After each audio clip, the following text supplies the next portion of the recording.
วางขวาครับแรงพลิกซ้ายนี่แหละครับก็พลิกซ้ายพลิกขวาครับมาใช้ความเร็ว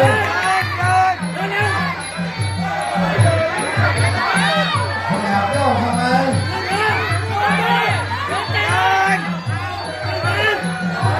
ขวาซ้ายขวาขวาโอ้เตะเข่าโผล่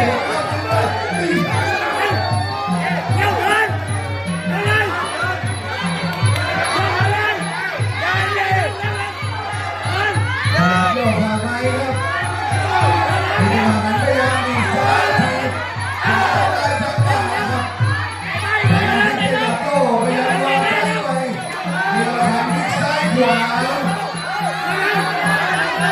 วาซ้ายขวาขวาโอ้ครับ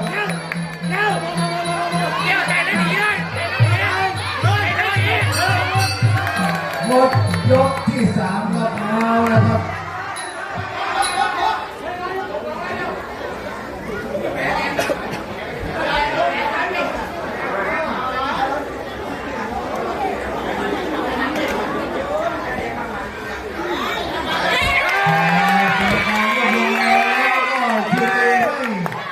ทางฝ่ายแดงครับ